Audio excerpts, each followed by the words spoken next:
व्रत पर उत्सव अंक में आशीर्वाद में अनंत सुख की प्राप्ति।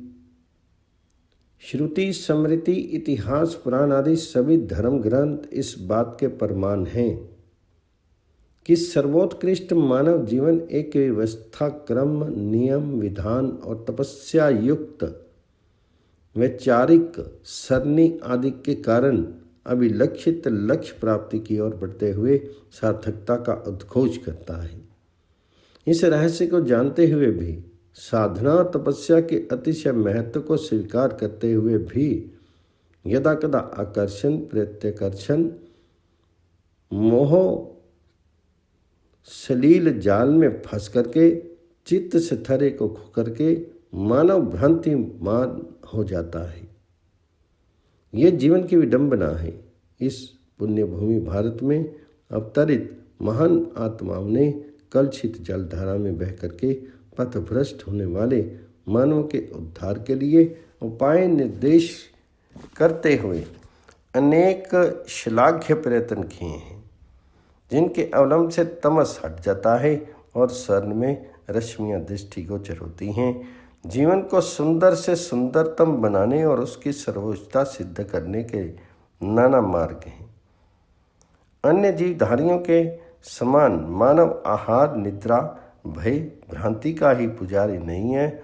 वह जिस साधना तपस्या द्वारा महान श्रेयस कीमा परम पद प्राप्त कर सकता है, सही पथ प्रदर्शक से वह शीघ्र अतिशीघ्र कृतकृत्य हो सकता है। इसलिए हमारे यहाँ कल्पसूत्रों की अवतारणा हुई है, जिनके अन्यतम स्थान के विषय में किसी को संदेह नहीं। मनुष्य जो भी काम करता है उसके पीछे उसका उद्देश्य रहता है। प्रयोजन के बिना वह कार्य में प्रवृत्त नहीं होता। भगवान आदि शंकराचार्य जी ने कहा है, सब लोगों को इस बात का अनुभव है कि मनुष्य कोई वांछा लेकर ही काम करता है तथा अभिलक्षित अर्थ की सिद्धि से उसे सुख की प्राप्ति होती है और अभिलाषा टूट जाने पर उसे दुख होता है। बारंबार वांछा के मार्ग में ठोकर खाने पर वह चित्त भ्रष्ट हो जाता है। चित्त को सुस्थिर करने के लिए और अपनी वांछनाओं को साकार करने के लिए जो यथासंभव सुलभ उपाय है, वे है जीवन में कल्पोक्त प्राणोक्त विधि विधान पालन, उपवास, मौन आदि का अनुष्ठान, तीर्थ यात्रा और व्रत आचरण। संसारिक बंधनों में बंधा ममत्व के घेरे से घिरा व्यक्ति अपना उल्लू सीधा करने के लिए बहुत बार जो नहीं करना चाहिए वह कर बैठता है। उसे अकर्णीयता का परिज्ञान नहीं होता। कभी कभी वह विहित विहित अविहित का ज्ञान होते हुए भी शास्त्र का अंधा बन करके दूषित एवं निंदे कर्म करता है। इससे उसको पाप लगता है। पाप का जब तक प्रायश्चित नहीं होता तब तक उसे दुख संकट सहने पड़ते हैं। ज्ञात ज्ञात त्रुटियाँ, दोष, न्यूनताएं, इन सब का परिहार प्रायश्चित से होता है। बहुत निंद कर्म हो तो उसके लिए प्रायश्चित भी नहीं। इसलिए मनुष्य को जागरूक होकर के सवर्णाश्रम धर्म के अनुसार कर्म आचरण करते हुए अपने जीवन को साफल्य की ओर ले चलना चाहिए। ईश्वर की सृष्टि में सब लोगों की भलाई के लिए ही वेदों के अनुशासन हैं। वेदों में उक्त अनुशासनों का पालन करने से सबके लिए श्रेष्ठ कर मार्ग प्रशस्त होता है। धर्म की रक्षा का अर्थ धर्म का पालन अथवा यथोचित रीति से धर्म के अनुसार आचरण करना ही है। शास्त्रज्ञों ने यथासंबंध विधि विधानों को सुलभ अग्र बनाया है।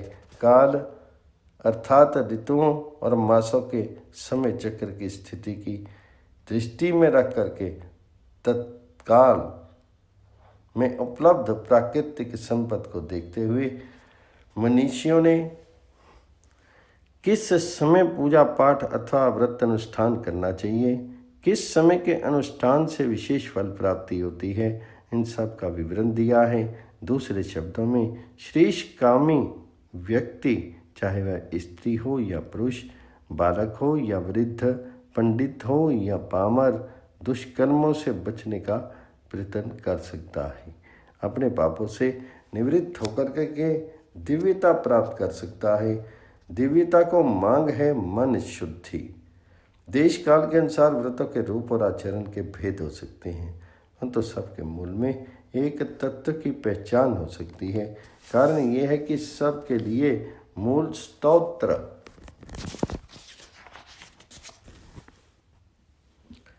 एक ही है।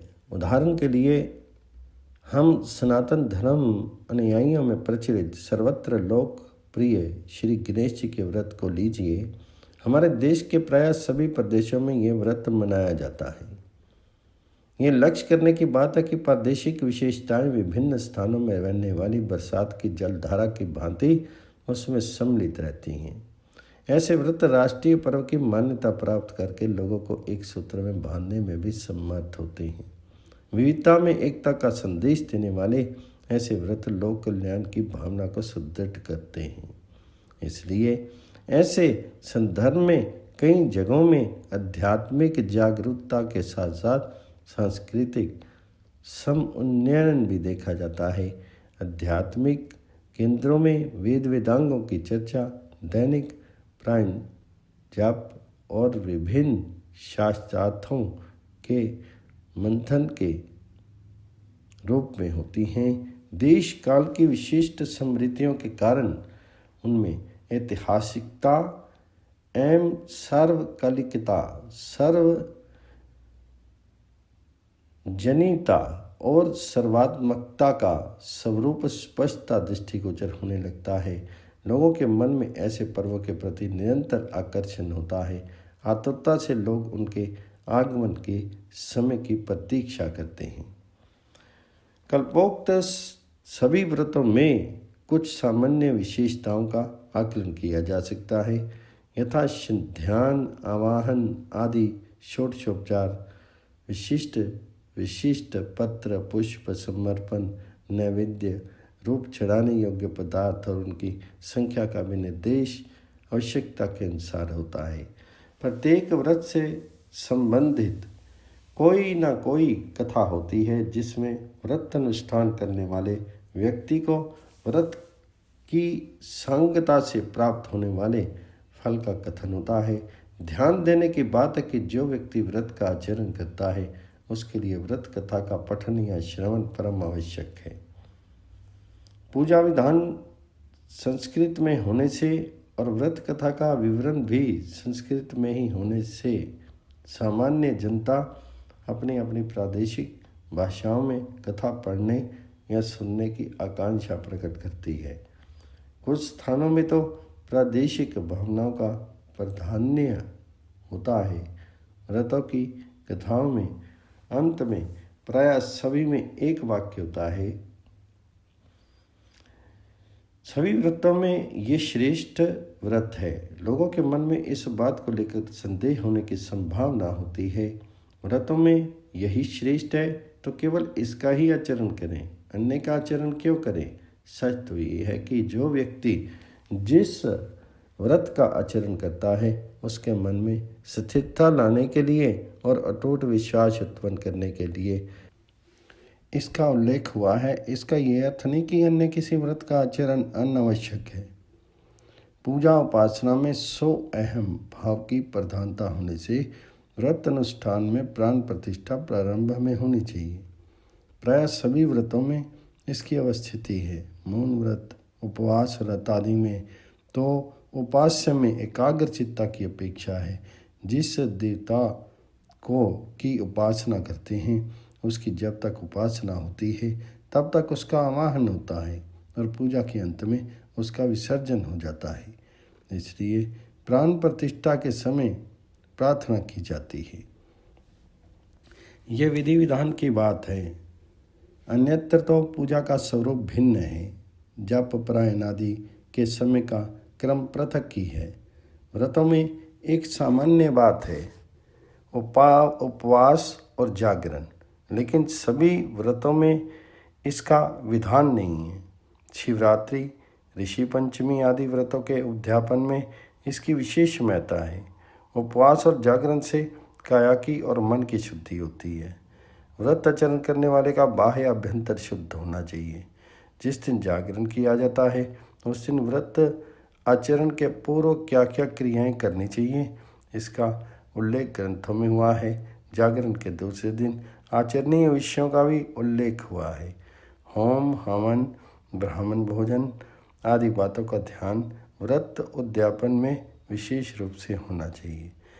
जिन व्रतों में उपवास और जागरण का विधान नहीं है उन्हें भोजन के रूप में किन किन वस्तुओं का सेवन करना चाहिए उसका उल्लेख होता है। कुछ व्रतों में लवण वर्जित भोजन का विधान है, जैसे कन्याओं द्वारा आचरित मंगला गौरी व्रत। व्रत सांगता के लिए ब्राह्मण या स्वामिनी को अथवा दोनों को वायन उपायन दान का भी विधान है, जिसके आचरण के बिना व्रत करने वाले को यथोक्त फल की प्राप्ति नहीं होती। वस्तुतः दान की अपार महिमा है। मनुष्य स्वभावतः लोभी है, अनेक प्रलोभन में पड़ने वाला है। त्याग की भावना उसमें कम होती है। जब तक इस बात की अनुभूति नहीं होती तब तक वह अपने सुख का प्राप्त नहीं कर सकता। कहा गया है, कलयुग में दान की सर्वाधिक प्रशंसा है। भगवान जी ने कहा है, दान से परमेश्वर संप्रीत होते हैं। इस रहस्य को जो जानता है वह दान करने में संचित बुद्धि का प्रदर्शन नहीं करता। सती वैभव होते हुए भी जो कंजूसी करता है वह कभी प्रशंसा का पात्र नहीं होता। इसलिए व्रतों के विधान में यह बताया गया है, वित्त शाठ्यम न कारयत। स्कंद पुराण के अंतर्गत कुमारिका खंड में बताया गया है, दरिद्रता की शंका से मूर्ख ही दान नहीं देता, जबकि प्राज्ञ तो अनेक जन्मों के सुख रूप फल प्राप्ति के लिए दान देने में हिचकता नहीं। धनवान होकर भी जो दान नहीं देता और जो अतपस्वी दरिद्र है, उन दोनों के विषय में कहा गया है कि उन दोनों के कंठ में महाशिला बांध करके जल में छोड़ देना चाहिए। इस पृथ्वी की रक्षा करने वाला कौन है? इसकी स्थिति के कारण है गौएं, विप्र, वेद, सती स्त्रियां, सत्यवादी मनुष्य, लोभहीन और दानशील व्यक्ति। ये 7 पृथ्वी धारक हैं। दान का फल शाश्वत की ओर ले चलने वाला है। महाकवि भास के शब्दों में, वस्तुतः धन अर्जन का मूल उद्देश्य धर्म आचरण है। धर्म से धर्म के लिए धन का अर्जन करना चाहिए। श्री भगवत पाद जी ने कहा है कि त्यागाय वितम, अर्थात दान करने के लिए धन का अर्जन होना चाहिए। जिनके पास धन नहीं है उनमें उसका वितरण होना चाहिए। तीर्थाटनों में, श्राद्ध आदि कर्मों में भी दान की परम आवश्यकता और महत्व स्वीकार किया गया है। दक्षिणा के बिना यज्ञ, श्राद्ध आदि कर्म संपूर्ण नहीं होते। जिस कर्म में ब्राह्मणों को भूरी दक्षिणा दी जाती है वह कर्म सार्थक माना जाता है। मनुष्य के इस और पर के अभ्युदय को, श्रेय को दृष्टि में रख करके मनीषियों ने नाना व्रतों के विधानों का उल्लेख किया है। व्रतों के अनुष्ठान में जब लौकिकता का पलड़ा भारी हो जाता है तब श्रेयस्कर फल का सौरभ क्षीण हो जाता है। व्रतों के लौकिक, आध्यात्मिक आदि कई भेद होते हैं। पुराणों में भक्ति के भेद विविध रूपों से वर्णित हैं। उनके साथ व्रतों का संबंध अपने आप स्पष्ट है। उदाहरण के लिए स्कंद पुराण के वैष्णव खंड में वाचकी, कायकी, लौकिकी और वेद की शक्ति के, भक्ति के स्वरूप का विवरण भी मिलता है। वाचकी में वेद मंत्रोच्चारण के साथ जप की प्रधानता, कायिक में व्रत उपवास नियम का पालन तथा इंद्रिय संयम की प्रधानता, लौकी में अर्घ्य पाद्य उपचार संगीत नृत्य आदि बलि जागरण की प्रधानता एवं वेदकी में ऋग्वेद यजुर्वेद और सामवेद संहिताओं का अध्ययन जप तथा होम की प्रधानता होती है। उसी में उल्लिखित व्रत के 3 भेद अतिशय महत्व के हैं, मानस व्रत, कायिक व्रत और वाचिक व्रत। मानस व्रत का आचरण परमात्मा की तुष्टि के लिए है, जिसमें अहिंसा, सत्य, अस्तेय, ब्रह्मचर्य और संयम मुख्य है। एक समय भोजन करना, नक्त व्रत का आचरण करना, उपवास करना और अयाचित व्रत, ये सब तो कायिक व्रत के अंतर्गत हैं। वेद अध्ययन, हरि संकीर्तन, सत्य भाषण और अपेय शून्य, ये वाचिक व्रत के स्वरूप हैं। प्राणों और स्त्रियों के लिए ये सब समान नहीं हो सकते, इसलिए स्त्रियों के आचरणीय व्रतों के संबंध में बताया गया है कि उनको मनोवाक काया संयम पूर्वक व्रतों के द्वारा पति रूप जगतपति दयानिधि भगवान वासुदेव की आराधना करनी चाहिए। चाहे जप तप करने वाले हों, चाहे उपवास व्रत का आचरण करने वाले हों या तीर्थाटन आदि करने वाले हों, उन सब के लिए जो एक परम आवश्यक आचरणीय बात बताई गई है वह है कोप या क्रोध का त्याग। क्योंकि कोप से धर्म हानि होती है। धर्म की हानि होने से फल की प्राप्ति कैसे हो सकती है? सच तो ये है कि चित्त की चंचलता को दूर करने के लिए, मानसिक बल बढ़ाने के लिए उपवास व्रत जप तप पूजा पाठ आदि का विधान है।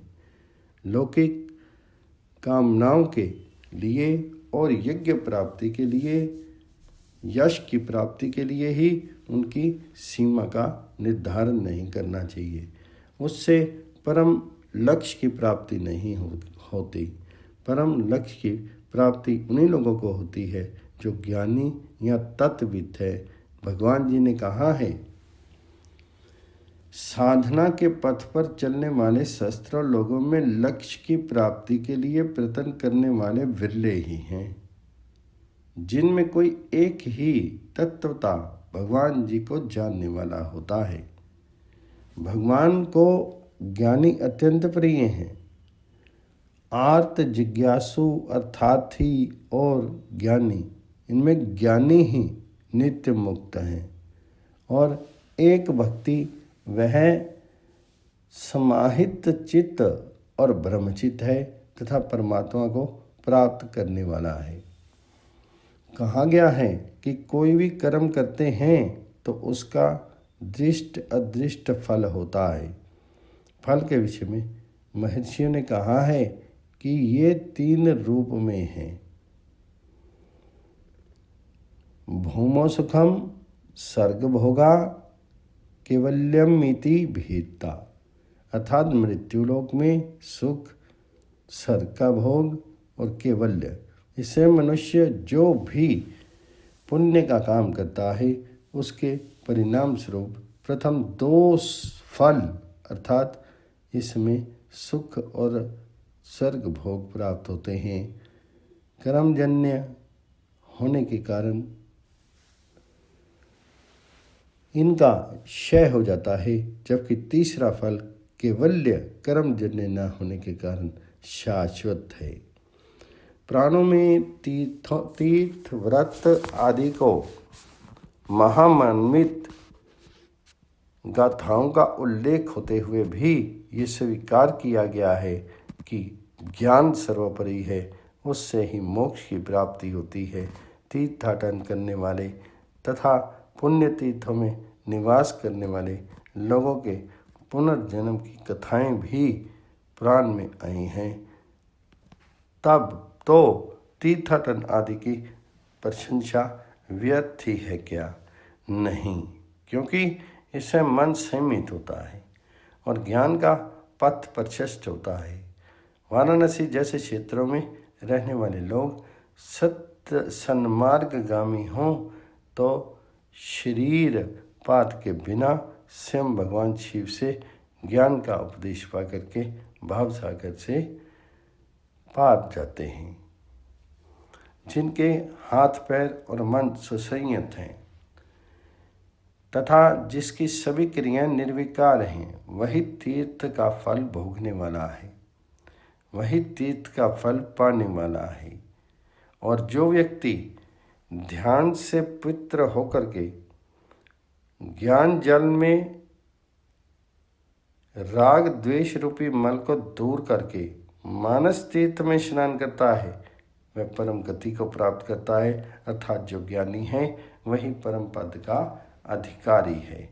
चित्त में इस रहस्य को अवधारणा कर कल्याण पथ पर चलते हुए सब लोगों को अनंत सुख प्राप्त करने का प्रयास करना चाहिए। व्रत पर उत्सव अंक में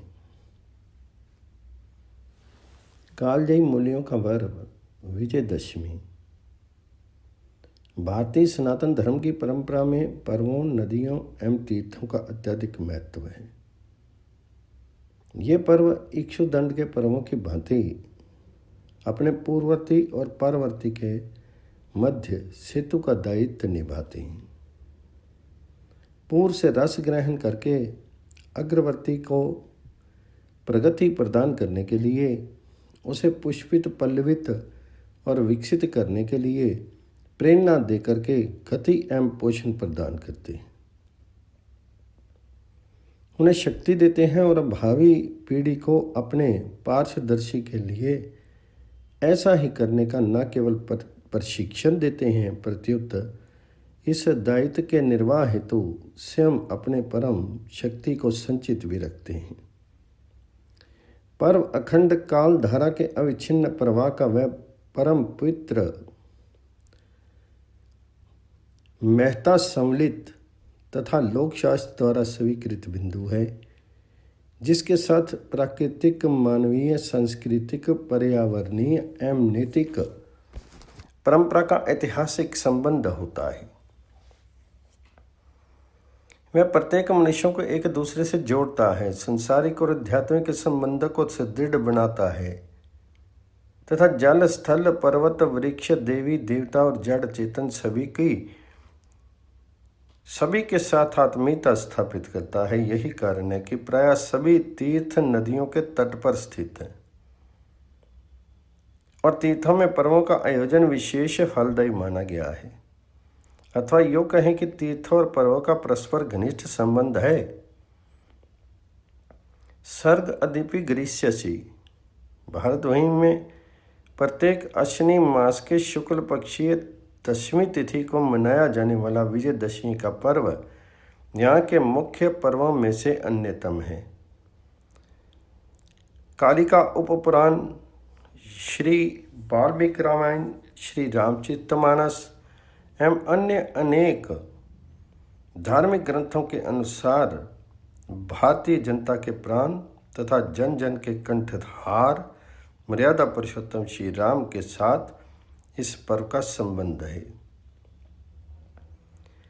सिद्धांतों के अनुसार श्री राम जी ने अपनी विजय यात्रा इसी तिथि को आरंभ की थी, इसलिए विजय यात्रा के लिए ये पर्व शास्त्र सम्मत माना जाता है।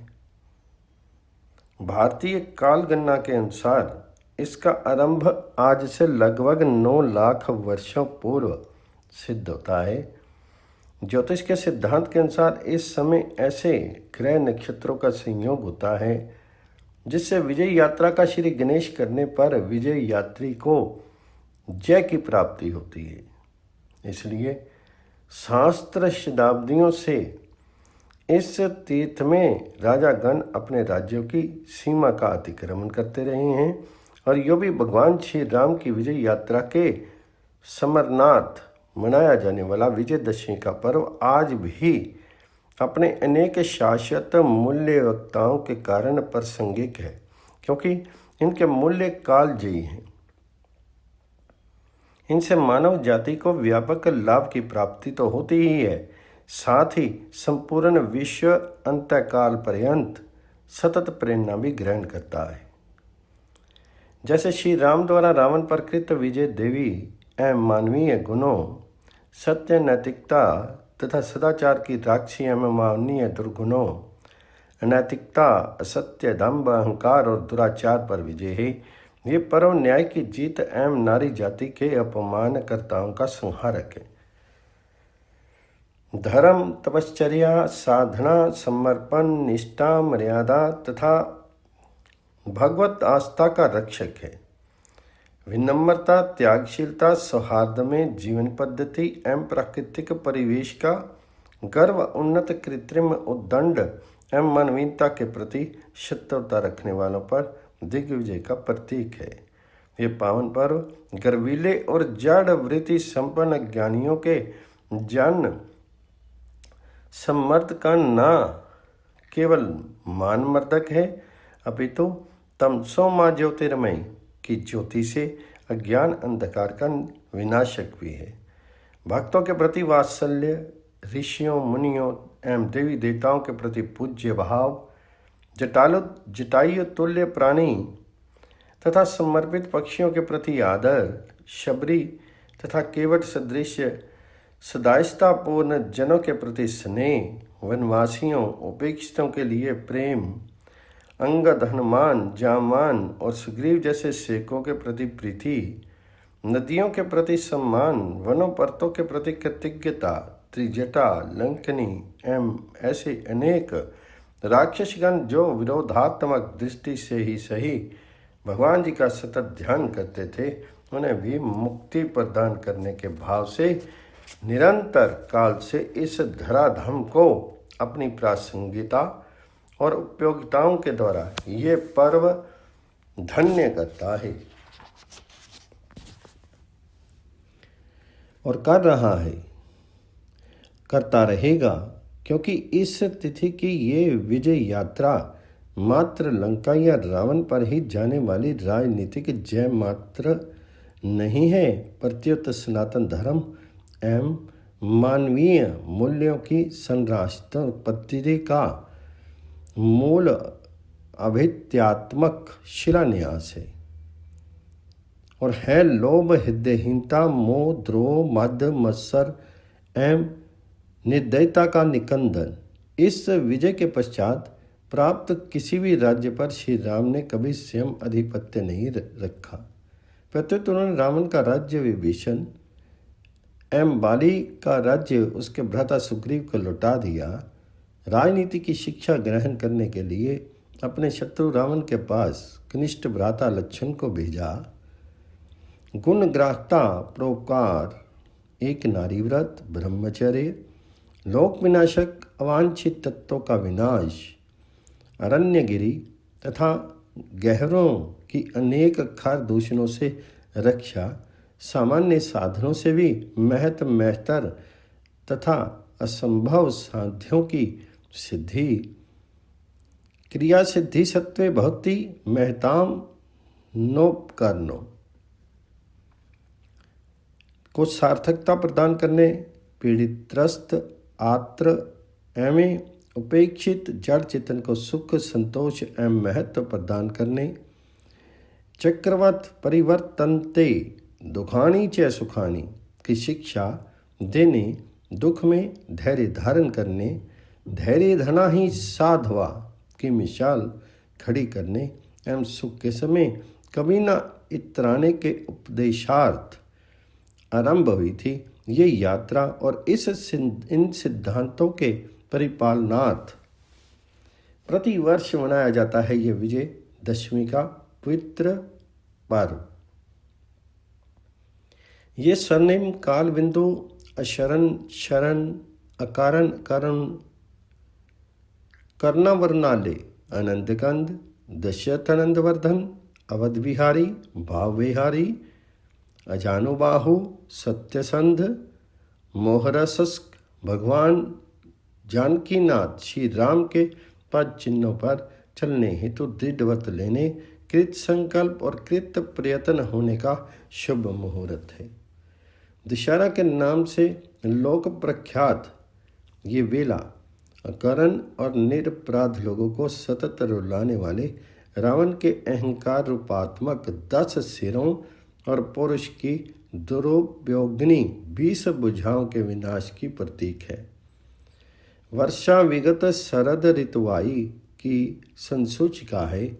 गगन मंडल की निर्मलता तथा नूतन सस्य की कृषि हेतु आरंभ की सूचना देने वाली पक्षीगण के मुख समूह बलाहक के मुखर शब्द समुच्चय से आकाश को मुखरित करने वाली कार्तिक मास की पूर्व भूमिका है।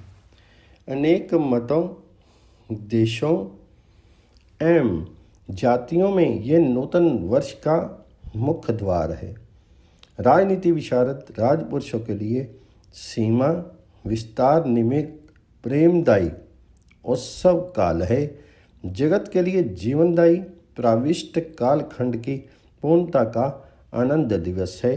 और हे दुर्दिनों, भेंकों, तामछन्न निशाओं, मच्छरों एवं नानाविध कीट पतंगों से त्राण पा करके चंद्रिका चर्चित यामिनी के शुभ आगमन की शुभ वेला है। विजयदशमी की पूर्व पीठिका का आरंभ परम पावनी जगत जननी जगदम्बिका की आराधनात्मक अश्विनी शुक्ल पक्ष की प्रतिपदा से ही हो जाता है, जिसे शारदीय नवरात्र भी कहते हैं।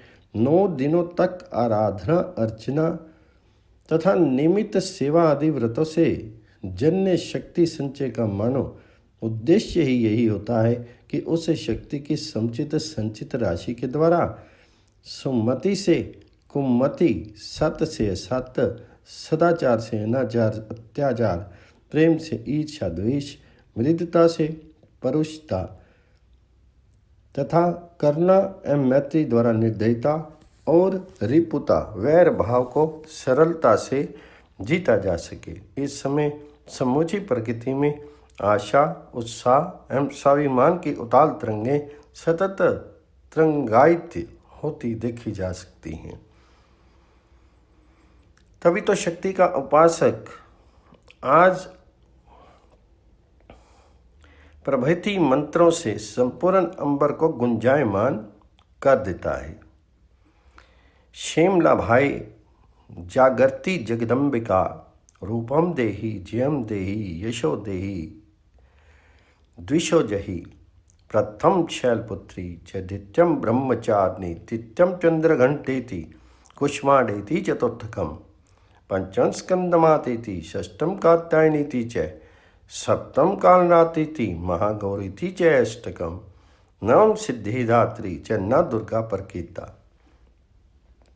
यज्ञों में सोमरस के पात्र उच्छलन को उत्सव कहते हैं। आदि मानव जाति के हृदय कीवा प्रकृति के क्रोध से हर्ष अतिरेक के कारण आनंद उल्लास का उच्छलन उत्सवन होने लगता है और सचमुच वर्षा तथा शरद के संधि बिंदु के इस स्वर्णिम अवसर पर उत्सव पर्व, यज्ञ, व्रत, उपवास, अर्चना और विजयदशमी जैसे शब्दों की अर्थवाताएं समूत हो उठती हैं। एक और बंगाल, बिहार, उत्तर प्रदेश का जन सम्मर्द भक्ति की सपर्या में लीन होता है। नृत्य की झनकार, मृदंगों की ताल, भक्तों के मंत्रोच्चार एवं हवन का सुगंधिपूर्ण धूम ये परिवेश को सात्विकता के रंग में रंग देते हैं। वहीं लोकहित हेतु विष पी करके अपने कंठ को नीला कर लेने वाले भगवान शिव के रूप नीलकंठ का दशहरे के पर्व पर दर्शन करने में सभी लोग पुण्य की अनुभूति करते हैं, क्योंकि लोक परंपरा के अनुसार आज भगवान नीलकंठ दर्शनार्थियों को स्वस्थ, सुखी तथा यथावत रहने का आशीर्वाद देते हैं। यही कारण है कि लोग साज धज करके स्वस्थ प्रसन्न मन से उनका दर्शन करते हैं। पश्चिम भारत की जनता नवरात्र के समय विजयदशमी के पूर्व से ही असंख्य दांडिया रासों का आयोजन करके भगवान श्री कृष्णचंद्र, ऋषभ भानु दुलारी राधिका और अन्य गोपियों द्वारा वृंदावन में जमुना तट पर कृत रास रंग के साथ स्वयं का तारतम्य स्थापित कर लेते हैं। और आज 21वीं सदी के भारत में भी मध्य निशा में हजारों नर नारियां एक साथ भक्ति रस की भागीरथी में तद्भाव भावित होकर के अवगाहन करते हैं। इस समय नृत्य गीत में आबाल वृद्ध सभी सम्मिलित होते हैं और इसी के साथ विजयदशमी का पर्व पूर्णता को प्राप्त करता है। इस पर्व के पूर्व बरसात के कारण राजाओं की यात्राएं और चतुर्मास्य के कारण सन्यासियों के आवागमन स्थगित होते हैं, किंतु अश्विनी मास के शुक्ल पक्ष के आते आते मार्ग सुगम हो जाते हैं। स्वच्छ अंबर में पवन संयोग के कारण मेघ बलाहक पक्षी की भांति इत्स्तता उड़ने लगते हैं। ऋतु चक्र सुहावना हो जाता है। शस्य श्यामता धरा फलीभूत हो गए कृषक के गृह को समृद्ध बना देती है। मानवता को परिहित हेतु विष पान तक करने की प्रेरणा प्राप्त होती है। नारी जाति में मृदुता, स्नेहशीलता एवं समर्पणशीलता के बावजूद आवश्यकता पड़ने पर उनके शुंभ निशुंभ विदारणी, महिषासुर मर्दनी, महाकाली, रणचंडी तक के रूप का सभी को बोध होता है और ज्ञात होता है। उस समय भारत के जनमानस को उन श्री राम के स्वरूप का, जो लोक अभिराम होते हुए भी नारी के अपमान, सद्गुणों की हत्या तथा शास्त्रीय सिद्धांतों के अनादर को देखकर रंग धीर बन जाते हैं, क्योंकि वे वज्रादपि कठोराणी मृदूनी कुसुम अधिपि और भारतीय जीवन दर्शन के साक्षात स्वरूप एवं लोकोत्तर चित्त के धनी महापुरुष हैं। आज विजयदशमी की प्रासंगिकता पूर्व अपेक्षा अधिक गहराती जा रही है, क्योंकि संप्रति पदे पदे रावण, खरदूषण, बाली और कुंभकर्ण देखे जा सकते हैं। आज जाने कितनी सीताएं प्रतिदिन अग्नि की भेंट चढ़ रही हैं। जीवन मूल्यों, पशु पक्षी, वन उपवनों, पर्वत, सागर, आचार विचार सभी पर खतरे मंडरा रहे हैं। वस्तुतः फिर गोस्वामी जी के वह पंक्ति अन्य अर्थों की संगति प्रदान करती नजर आ रही है, जिसमें कहा गया है, हरित भूमि तृण संकुल समझी पर ही नहीं पंथ, जिमि पाखंड बाधते गुप्त होए सदग्रंथ। मनो, अत्रि, जमदग्नि, गीता, रामायण एवं वेदों के विदेश में द्रौपदियों की लज्जा दाव पर है। अतः आज के परिवेश में इन पर विजय की आवश्यकता है और इन्हीं अर्थों में विजयदशमी सार्थक है। इस अवसर पर मात्र खुशियाँ मना लेने से इसका लक्ष्य पूर्ण नहीं होगा। परमार्थ अस्तु इसकी इतिहास से प्रेरणा लेकर के हमें अनेक विध जागतिक भेदों को मिटा करके सद्वृत्तियों पर विजय प्राप्त करनी चाहिए। अन्याय, गरीबी, अशिक्षा, भेद, उपभेद, वैषम्य, अनैतिकता, चोरी, लूट, शोषण एवं हिंसा को समूलता उन्मूलित करना होगा। आज सबसे बड़ा संकट भारतीय सनातन संस्कृति, संस्कृत भाषा, धर्म, संस्कारों, शास्त्रों और मानवीय मूल्यों पर है। पश्चिमी सभ्यता का नाश जमाने के सिर चढ़ करके बोल रहा है। यूरोपीय पद्धति धीरे धीरे हमें निकीर्ण करती जा रही है। ऐसे में शर्तोभावेन यदि हम अपने धर्म की रक्षा नहीं कर सके तो हम अस्तित्वहीन हो जाएंगे, क्योंकि धर्म उसी की रक्षा करता है जो धर्म की रक्षा करता है। धर्मो रक्षति रक्षता। इस प्रकार निष्कर्ष रूप में कहा जा सकता है कि अपनी लोक सापेक्षता एवं उपयोगिता के कारण विजयदशमी की आवश्यकता कीमा प्रासंगिकता पूर्व अपेक्षा आज अधिक बढ़ती जा रही है, क्योंकि इसका संबंध प्रकृति, ऋतुचक्र, आकाश, पशु पक्षी, आबाल वृद्ध, कृषक, भक्त, साधक, संगीत, देवी देवता सभी के साथ है। राजा, प्रजा, लोक, शास्त्र, जड़, चेतन, भौतिकता, अध्यात्म एवं देश काल परिस्थिति के साथ वाणी और अर्थ की भांति इसका अन्योन आश्रय संबंध है। अतः इस पर्व की प्रासंगिकता यावत चंद्र दिवा करो बनी रहेगी।